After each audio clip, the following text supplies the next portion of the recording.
अगला पार्टिसिपेंट है आयशा में आयशा पब्लिक स्कूल से।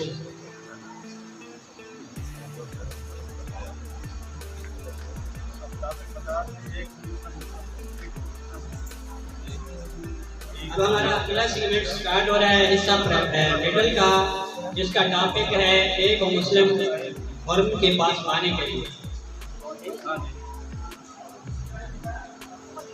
हिस्सा मेडल में से सबसे पहले मजिया में दानिश पब्लिक स्कूल से।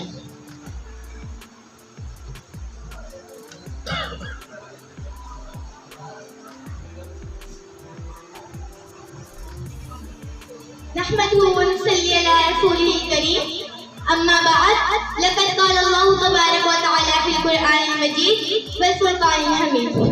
अऊज़ु बिल्लाहि मिनश शैतानिर रजीम, बिस्मिल्लाहिर रहमानिर रहीम। वाअतसिमू बिहब्लिल्लाहि जमीअन व ला तफ़र्रक़ू, सदक़ल्लाहुल अज़ीज़।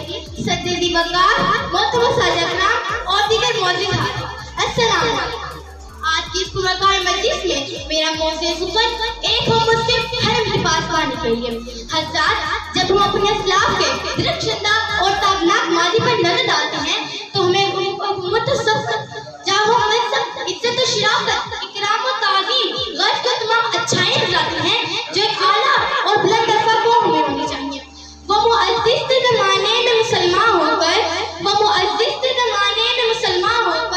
और तारीख़ कुरान होकर जनाबे वाला, लेकिन इसके बरखिलाफ जब हम अपने हाल का जायजा लेते हैं तो हमें गुलामी महकूमी, जिल्लत और ख़ारी, नाकामियों का मुरादी, शिकस्त और ग़र्ज़ की तमाम बुराइयां नजर आती हैं जो एक बदबख्त, बदकिरदार और बदतर कौम में होनी चाहिए। गंवाती हमने जो अस्लाफ से मीरास पाई थी, गंवाती हमने जो अस्लाफ से मीरास पाई थी, सुरैया की ज़मीन पे आसमान ने हमको दे मारा। ऐ उम्मत मुस्लिमा के यूं नौजवानों, मैं आपसे पूछना चाहती हूँ कि आप लोग कौन थे जिन्होंने मस्जिद से लेकर मगरिब तक इस्लाम का पहचान दिलाया और सितारों पर कमर दिलाई, 313 की तादाद में 1000 के लश्कर को तैयार कर दिया। वो हमारे बाजार से सजाई वकार, हमारे बाजार से। मेरे दोस्तों, अब हमें क्या हो गया है, तकरीबन पौने 2 अरब की तादाद होते हुए भी हम आज गुलामी और महरूमी की जिंदगी गुजारे पर मजबूर हैं। आज हमारी बातें क्यों नहीं सुनी जा रही? आज हमारी तो बनाकर क्यों डाले जा रहे हैं? आज हमारी माँ, बहनों और बेटों के नकाब क्यों डाले जा रहे हैं?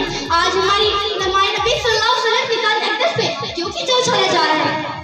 जनाबे वाला, इसकी वजह सिर्फ यही है कि हमारी इत्तेफाक खत्म हो चुका है, हमारी सफेद उलट चुकी है, भाई भाई का दुश्मन बन चुका है, बेटा बाप को सुनने को तैयार ही नहीं।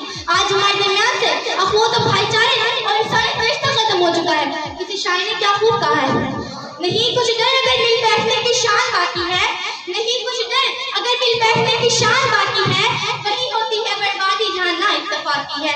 जनाबे सदर, जैसे कि आज दुनिया और से होने वाली मीडिया इससे अरब और इसराइल का मसला बता रहा, फिर ये तो फलस्तीन और इसराइल का मसला करार दिया जाता रहा, अब इस हमास और इसराइल का मसला बताया जा रहा है। हमारे मौजूदा वज़ीर-ए-आज़म से 2 रियासतों का मसला करा देते हैं। जनाब बाकर साहब, ये 2 रियासतों का मसला बिल्कुल भी नहीं है, बल्कि उम्मत मुस्लिमा का मसला है, ये हमारे ईमान का मसला है। मस्जिद अक्सा अंबिया की सरजमीन है, ये मुसलमानों का किबला अव्वल है। 14 साल नबी करीम सल्लल्लाहु अलैहि वसल्लम ने इसकी तरफ करके नमाज पढ़ी। ईसाई दरअसल मुसलमानों के दिलों में खंजर और फिलिस्तीन में इसराइल एक नाजायज जायज है, इसे खत्म होना चाहिए। जनाब सदर, ऐसा क्यों हो रहा है? मेरा सवाल तमाम इस्लामी ममालिक की हुक्मरान से है, क्योंकि वो किबला अव्वल के खिलाफ साजिशों और फिलिस्तीन और कश्मीर और नमक के मुसलमानों पर होने वाले जालिमाना और वहशियाना रवैयों के खिलाफ आवाज नहीं उठा रहे। मुस्लिम कौम को चाहिए कि मिलकर फिलिस्तीन और कश्मीर और नमक